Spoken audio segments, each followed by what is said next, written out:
Hi everybody, welcome to Chris Gibson Golf. We're in the bunker today at the short game range, at the short game facility here at Victoria Park Golf Complex. Just wanted to talk to you about a couple of little practice things and a little bit of mechanics about a bunker shot.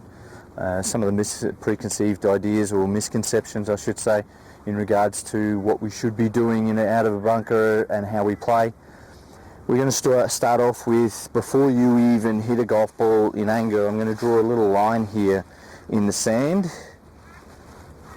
and we'll get you to take your address position. Your left heel will be somewhere fairly close to that line. You'll have a little bit of pressure on your left side here, and you'll have a little bit of knee flex and just push it that way just ever so slightly. The main thing with majority of golf shots is controlling that low point and where you strike the ground. So in this case, where we're going to strike the sand, and we're going to try and strike the sand obviously in the same place each time. So therefore we'll be able to get a consistent ball flight and a consistent shot that gets out of the bunker, number one.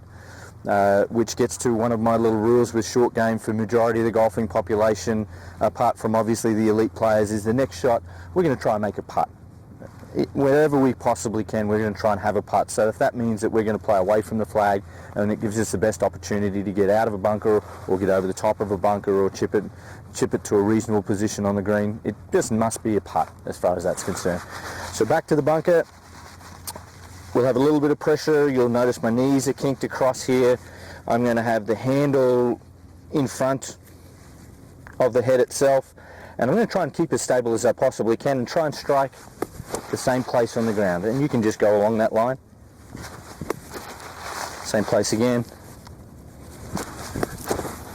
So we can get a consistent quality of contact out of the bunker. You'll notice that it's not a very big divot down here. We're not trying to take a huge amount of sand out. We're trying to basically shallow it out as much as we possibly can in most situations. Obviously there's exceptions to the rules where we'll have a plugged lie and those types of things, and I'll do that in another video at a later stage. But right now we're just trying to get the shot out, the ball out of the bunker. So once again, the practice side of things, you'll notice that my club face is a little open, just a tad. We're going to use the bounce of the sand iron a little bit more. So that means that big fleshy part on the base here, trying to get that to strike the sand rather than the leading edge. We'll start to see a lot of people when they try and deal off the golf club and hit down on it too much, you'll see a massive big steep divot here. We're not really after that as far as that's concerned. We would just want you to essentially just shallow this divot out as much as we possibly can so we can get the ball out of this nasty little lip here. So once we get into the bunker, we've set ourselves up, the ball position's a little forward, my weight, my pressure on my feet is on my left side here for us right-handers. The handle's slightly in front of it, and away we go. Went to about 5 feet, not bad. I mishit that one and I still got away with it. I hit a little bit behind too far behind the golf ball in the sand, and I still got away with it. So a lot of my players, I'll talk to them about the better the mechanics. You can make a mistake and still get away with it. Doesn't matter whether you're a tee shot, doesn't matter whether you're around the greens or putting and all those types of things.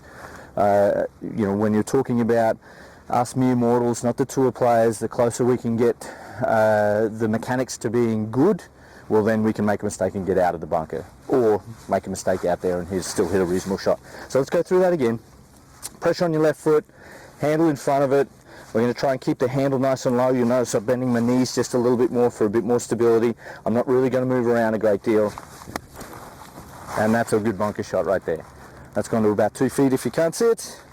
And we had a nice little shallow divot. You may have heard a slightly different sound.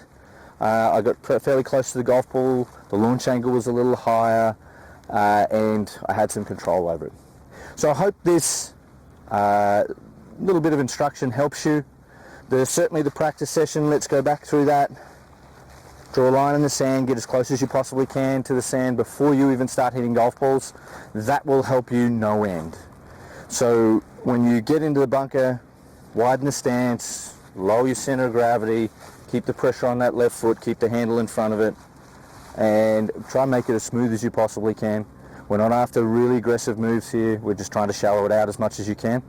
I hope that helps, and once again, coming from Victoria Park Golf Complex in Brisbane, Australia. My name's Chris Gibson from Chris Gibson Golf. You can go to my website and check that out at www.chrisgibsongolf.com, or shoot me an email at info@chrisgibsongolf, and I can answer any of the questions that you'd like to.